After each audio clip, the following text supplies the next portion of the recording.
తెలంగాణ రాజకీయాల్లో బీజేపీ వేస్తున్నటువంటి అడుగులు హాట్ టాపిక్గా మారుతున్నాయి. తమకు బలం లేకపోయినా హైదరాబాద్ స్థానిక సంస్థల ఎమ్మెల్సీ ఎన్నికల్లో అభ్యర్థిని బరిలోకి దించడం అందరిలో ఉత్కంఠ రేపుతోంది. ఓవైపు కాంగ్రెస్ ప్రతిపక్ష బీఆర్ఎస్కు ఈ పోరుకు దూరంగా ఉంటే, ఈ పోరులో తమ అభ్యర్థిని నిలపడమే కాకుండా గెలుపు విషయంలో కమలం పార్టీ స్పెషల్ ఫోకస్ పెట్టడం వెనుక కాంగ్రెస్ బీఆర్ఎస్లపై బీజేపీ పక్కా ప్లాన్ రెడీ చేసిందా అనే చర్చ జరుగుతోంది. ఇక హైదరాబాద్ జిల్లా స్థానిక సంస్థల ఎమ్మెల్సీ ఎన్నికల్లో భాగంగా బీజేపీ ఎంఐఎం ముఖాముఖి పోటీ పడుతున్నాయి. బీజేపీ అభ్యర్థిగా ఎన్ గౌతమ్ రావు, ఎంఐఎం తరపున మిర్జా రియాజ్ అల్ హసన్ పోటీలో ఉన్నారు. ఇక ఈ నెల 23న ఉదయం 8 గంటలకు నుండి సాయంత్రం 4 గంటల వరకు పోలింగ్ జరగనుంది. ఈ ఎన్నికల్లో 112 మంది ఓట్లు, ఇక ఎంఐఎంకు 49 ఓట్లు, బీజేపీకి 25, బీఆర్ఎస్కు 24, కాంగ్రెస్ పార్టీకి 14 ఓట్లు ఉన్నాయి. ఈ ఎన్నికల్లో గెలవకపోయినా తమకు ఉన్న బలం కంటే ఎక్కువ సీట్లు తెచ్చుకోవాలన్నది బీజేపీ వ్యూహంగా కనిపిస్తోంది. ఇక ఎంఐఎంతో పోటీపడి అందరి దృష్టిని ఆకర్షించడం ద్వారా బీజేపీ మరింత ప్రజాదరణ పెంచుకోవాలని భావిస్తున్నట్లు కనిపిస్తోంది.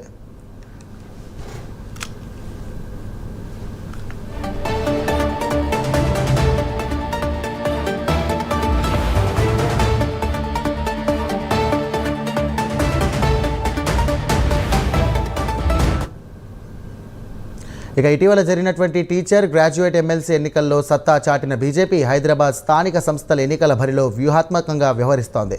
హైదరాబాద్లో మజ్లిస్ అరాచకాలను అడ్డుకునేందుకు తమ అభ్యర్థిని బరిలోకి దింపుతామని బీజేపీ చెబుతోంది. ఈ ఎన్నికతో కాంగ్రెస్, బీఆర్ఎస్ నిజస్వరూపం ఏంటో ప్రజలకు తెలిసిపోతుందని BJP state chief Kishan Reddy చెబుతుంటే, ఈ ఎన్నికను హిందుత్వ వర్సెస్గా ఎంఐఎంగా చూడాలని కేంద్ర మంత్రి బండి సంజయ్ వ్యాఖ్యానించారు. కాంగ్రెస్, బీఆర్ఎస్ కార్పొరేటర్లు మీ అధినాయకుల మాట విని ఎంఐఎంకు ఓటు వేస్తే ఆ తర్వాత మీ డివిజన్లలో తిరగలరా అని బండి సంజయ్ సంచలన వ్యాఖ్యలు చేయడం పొలిటికల్ హీట్ను మరింత పెంచింది. ఇక ఒకవేళ బీఆర్ఎస్, కాంగ్రెస్ కార్పొరేట్లు ఎంఐఎంకు ఓటు వేస్తే హిందూ సమాజాన్ని సంఘటితం చేసి వచ్చే ఎన్నికల్లో మిమ్మల్ని పక్కాగా ఓడిస్తామని ఈ సందర్భంగా బండి సంజయ్ హెచ్చరించారు. దీంతో హైదరాబాద్ స్థానిక సంస్థల ఎన్నికలకు సంబంధించి ఇదే అంశంపై హిందుత్వం వర్సెస్ ఎంఐఎంగా సాగుతోంది.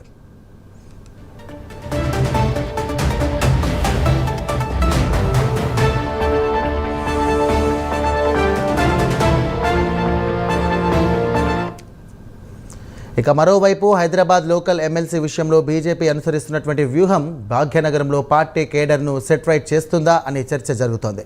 వాస్తవానికి కమలం పార్టీ తమ అభ్యర్థిని ప్రకటించగానే రాజాసింగ్ తీవ్రంగా వ్యతిరేకించారు. నిజానికి గత కొంతకాలంగా ఆయన పార్టీ కార్యక్రమాలకు సైతం దూరంగా ఉంటున్నారు. ఈ క్రమంలో కేంద్ర మంత్రి బండి సంజయ్ రాజాసింగ్తో భేటీ కావడం, ఈ భేటీ తర్వాత తమకు పార్టీలో ఎలాంటి విభేదాలు లేవని, బండి సంజయ్ తనకు పెద్దన్న లాంటి వారని రాజాసింగ్ చెప్పడం ఇక ఇంట్రెస్టింగ్ టాపిక్గా మారింది. ఇక హిందుత్వ విషయంలో వీరిద్దరికీ క్యాడర్లో మంచి క్రేజ్ ఉండగా, ఇక మిగతా ముఖ్య నేతలంతా ఇలా ఒక్కతాటిపైకి వస్తే కాషాయ శిబిరంలో మరింత జోస్ పెంచే అవకాశం ఉంది. ప్రస్తుతం ఎమ్మెల్సీ ఎన్నిక ఫలితం ఎలా ఉన్నా వచ్చే ఏడాది జరగబోయే జీహెచ్ఎంసీ ఎన్నికల్లో బీజేపీకి కలిసి రాబోతుందనే అంచనాలు సైతం కమలం పార్టీలో కనిపిస్తోంది. మరి బీజేపీ చేస్తున్నటువంటి ప్రణాళికలు ఏ మేరకు వర్కౌట్ అవుతాయనేది ఏప్రిల్ 25న వెలువడనున్న హైదరాబాద్ లోకల్ ఎమ్మెల్సీ రిజల్ట్స్తో తేలిపోనుంది.